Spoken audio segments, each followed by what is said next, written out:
Assalamualaikum warahmatullahi wabarakatuh.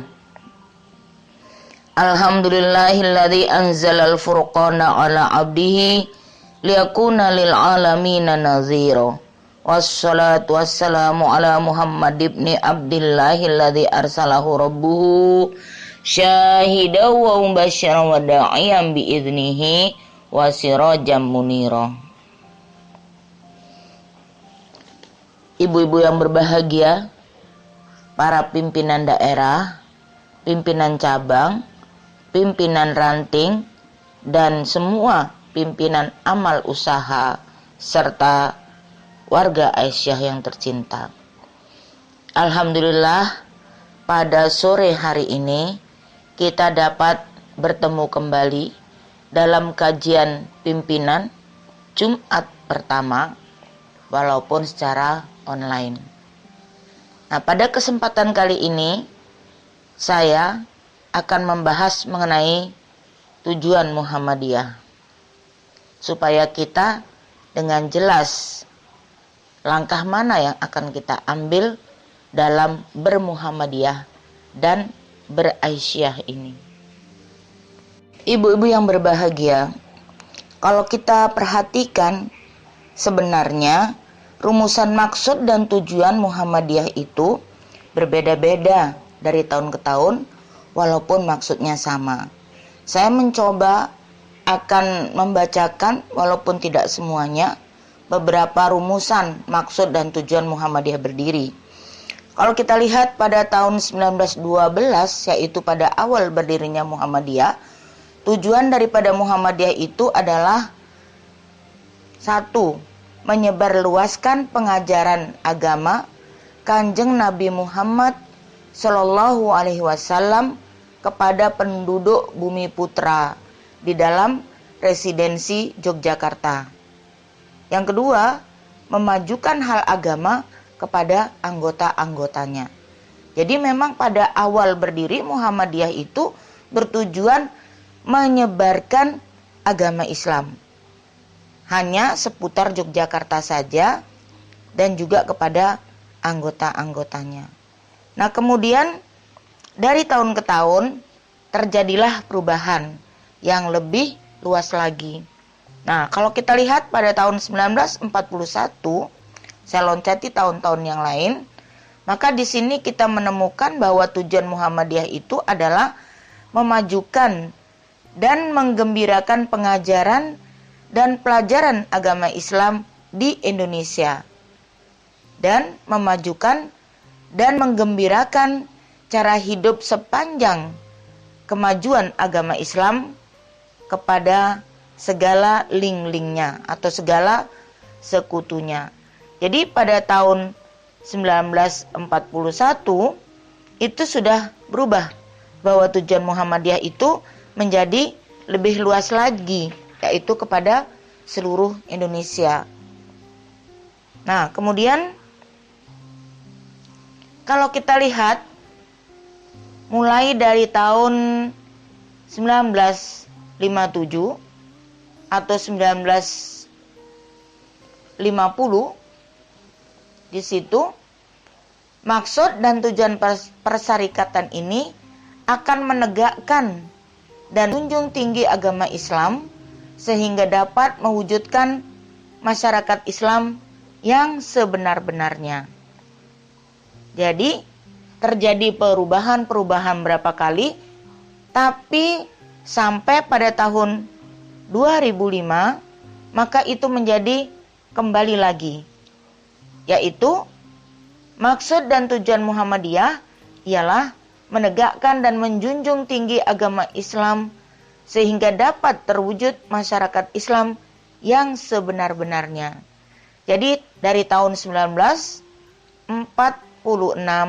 sampai tahun 2005 itu sudah yang diinginkan oleh Muhammadiyah adalah terwujudnya satu masyarakat Islam yang sebenar-benarnya. Baiklah ibu-ibu yang berbahagia, pada kesempatan kali ini saya akan membahas langkah-langkah dalam mewujudkan masyarakat Islam yang sebenar-benarnya. Saya akan membacakan tulisan dari Ketua Majelis Tabligh PP Muhammadiyah, yaitu Dr. Haji Agus Sukaca MKes. Karena beliau sebenarnya menulis ini dengan jelas ya. Nah, menurut beliau, terwujudnya masyarakat Islam yang sebenar-benarnya adalah visi jangka panjang Muhammadiyah yang tidak terbatas waktunya. Visi adalah gambaran masa depan yang akan diwujudkan, yang sekarang memang belum ada. Suatu visi akan menjadi kenyataan apabila diyakini oleh pemilik visi sebagai gambaran masa depan yang dapat diwujudkan. Jadi kalau kita punya visi yang kuat dan yakin bahwa itu dapat kita wujudkan, maka insya Allah itu akan menjadi kenyataan. Nah, kemudian semakin yakin seseorang terhadap kemungkinan terwujudnya, peluangnya semakin besar. Demikian pula sebaliknya. Oleh karena itu, kita harus meyakini bahwa visi Muhammadiyah dapat kita wujudkan. Kalau para pemimpin kader dan anggota Muhammadiyah ragu-ragu atau bahkan berpikiran mustahil dapat diwujudkan, pasti visi tersebut tidak akan pernah menjadi kenyataan. Bagaimana mungkin kita berjuang terhadap sesuatu yang kita tidak yakin bisa mencapainya? Tentu semangat akan menjadi lemah dan lama-lama mati. Untuk menumbuhkan keyakinan yang kuat, kita harus mempunyai gambaran yang konkret tentang visi kita, dan kemudian menentukan langkah-langkah yang tepat untuk menujunya. Muqaddimah Anggaran Dasar Muhammadiyah menggambarkan masyarakat Islam yang sebenar-benarnya sebagai masyarakat yang sentosa dan bahagia, disertai nikmat Allah yang melimpah-limpah, sehingga merupakan baldatun thayyibatun wa rabbun ghafur, yakni suatu negeri yang indah, bersih, suci, makmur di bawah perlindungan Tuhan yang Maha Pengampun. Masyarakat semacam itu selain merupakan kebahagiaan di dunia bagi seluruh manusia, juga akan menjadi tangga bagi umat Islam untuk memasuki gerbang surga Jannatun Na'im, untuk mendapatkan keridhaan Allah yang abadi.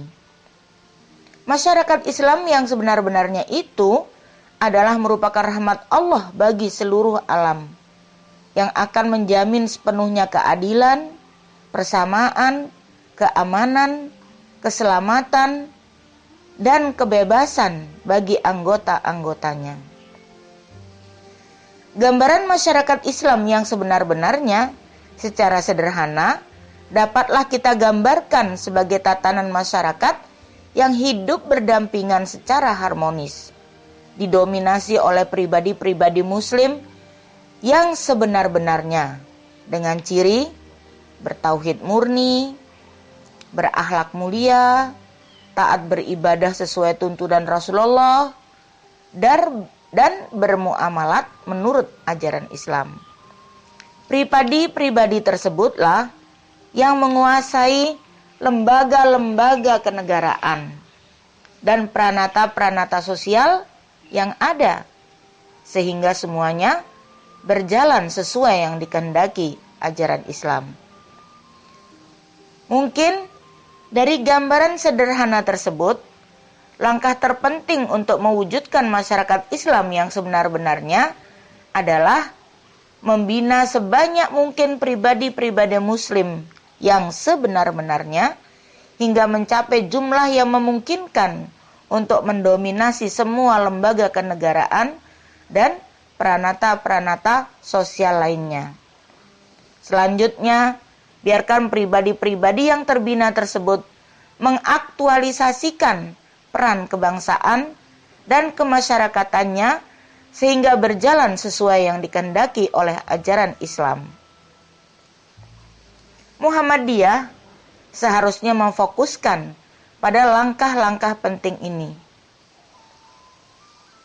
Biarkan urusan politik dilaksanakan oleh pribadi-pribadi Muslim yang telah dibina oleh Muhammadiyah. Muhammadiyah berkonsentrasi menggerakkan mesin organisasi untuk memproduksi sebanyak-banyaknya pribadi Muslim yang sebenar-benarnya. Ibu-ibu yang dirahmati Allah, menurut beliau, yaitu Ketua PP Majelis Tabligh Muhammadiyah Pusat, ada beberapa strategi untuk membina pribadi Muslim yang sebenar-benarnya. Menurut beliau, mewujudkan pribadi Muslim yang sebenar-benarnya memerlukan pembinaan yang tersistem, intensif, dan jangka panjang. Anggaran rumah tangga Muhammadiyah mengatur pembinaan anggota dan simpatisan dilakukan melalui pengajian umum, pengajian anggota, pengajian mubalik, dan pengajian pimpinan. Dan juga melalui kursus umum, kursus kader, kursus mubalik, dan juga jamaah. Pengajian adalah lembaga pertemuan berkala anggota jamaah untuk mengupdate atau meningkatkan pemahaman ajaran Islam, menjaga semangat keberagamaan, dan menjaga silaturahmi sesama anggota jamaah. Sedangkan kursus adalah lembaga pengajaran berjangka untuk bidang-bidang tertentu secara komprehensif. Misalnya, kursus tauhid, kursus ibadah, kursus akhlak, kursus keluarga sakinah, kursus kader, Baitul Arqam, Darul Arqam atau latihan instruktur, dan kursus mubalik.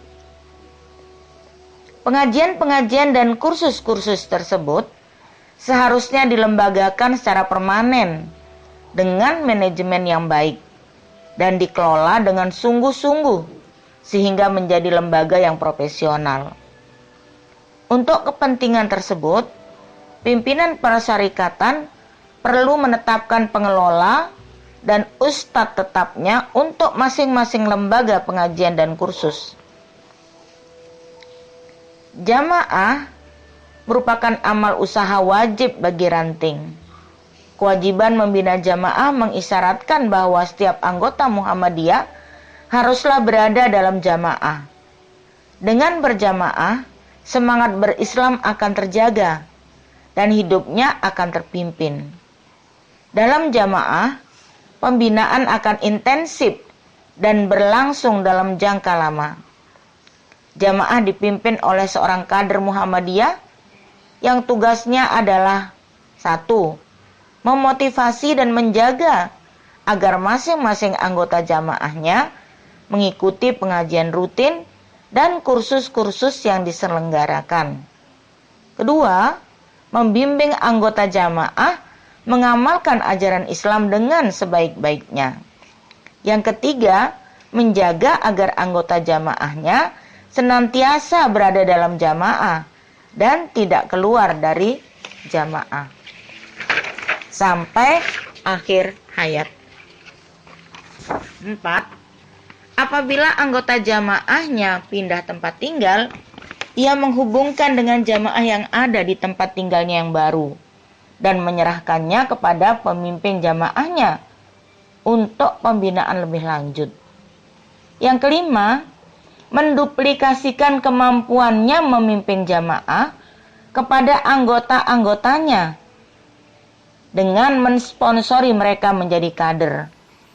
Dengan dipimpin oleh pimpinan jamaah inilah, anggota dan simpatisan Muhammadiyah diproses dalam sistem pembinaan melalui pengajian dan kursus. Alur pembinaan dimulai dengan proses rekrutmen anggota jamaah oleh para kader dari kalangan anggota dan simpatisan. Selanjutnya, mengajak mereka mengikuti pengajian rutin dan kursus-kursus, membina dalam jamaah, mensponsori menjadi anggota, mengikut sertakan dalam perkaderan dan pelatihan mubalik, hingga akhirnya sebagian di antara mereka menjadi kader dan mubalik. Kader yang dihasilkan melakukan hal yang serupa mulai dari rekrutmen sampai menjadi kader. Kewajiban seorang kader adalah menduplikasikan dirinya kepada anggota jamaah binaannya, sehingga menjadi kader seperti dirinya. Dengan cara ini, sistem pembinaan menjadi terstruktur, dilaksanakan secara bertahap, sampai menjadi pribadi yang dicita-citakan. Jadi, seharusnya seluruh anggota itu mengikuti yang namanya kursus-kursus mubalighot di Aisyah itu, ya. Sehingga apa yang diciptakan oleh Muhammadiyah itu menjadi terlaksana. Pembinaan sasaran dakwah menjadi pribadi muslim yang sebenar-benarnya sesungguhnya merupakan pembinaan sikap seseorang yang keberhasilannya ditentukan oleh apa yang menjadi tujuannya, apa yang dilihat, didengar, dan dirasakannya. Di samping pembinaan dengan alur sebagaimana tersebut di atas, hal yang paling penting adalah membantu mereka menetapkan tujuan hidupnya menjadi pribadi muslim yang sebenar-benarnya, sehingga layak menjadi penghuni surga Jannatun Naim. Apabila tujuan hidup tersebut sudah menjadi impian terbesar hidupnya, ia akan mempengaruhi seluruh sistem tubuhnya untuk bergerak mengejar impian tersebut. Semangat mewujudkannya akan meningkat apabila pikirannya didominasi oleh informasi positif yang masuk melalui mata dan telinganya. Menjadi tugas pimpinan menyediakan informasi-informasi positif tersebut. Informasi melalui jalur visual dapat dipenuhi dengan menyediakan sebanyak mungkin bahan bacaan positif berupa buku-buku dan majalah. Informasi melalui jalur audio dapat dipenuhi dengan menggandakan rekaman ceramah dan pengajian yang bersifat motivasional. Dengan demikian, pola pembinaan menjadi sederhana. Ajak ikut pengajian dan kursus agama, hidup berjamaah, membaca bacaan positif, dan dengarkan kaset rekaman, ikuti perkaderan dan pelatihan mubalik, maka mereka akan berlari menjadi pribadi muslim yang sebenar-benarnya. Ibarat perjalanan menuju puncak gunung, kita cukup menunjukkan di mana puncaknya, peta perjalanannya, dan memastikan mereka telah melangkah dengan benar. Nah, disinilah tugas kita itu untuk mengajak kepada seluruh anggota kita itu berjalan ke arah yang benar mengenai ke arah tujuan Muhammadiyah, sehingga apa? Sehingga kita bisa masuk ke surga Jannatun Naim itu secara bersama-sama, ya. Saya kira cukup sekian dulu dari saya. Membacakan tadi adalah tulisan dari Bapak Dr. Haji Agus Sukaca, MKes, yang menjadi Ketua Majelis Tabligh PP Muhammadiyah. Semoga kita itu bisa melaksanakannya dan betul-betul berjalan menuju terwujudnya masyarakat yang sebenar-benarnya. Untuk itu, saya maaf sebesar-besarnya apabila ada kesalahan-kesalahan. Billahi taufik wal hidayah. Assalamualaikum warahmatullahi wabarakatuh.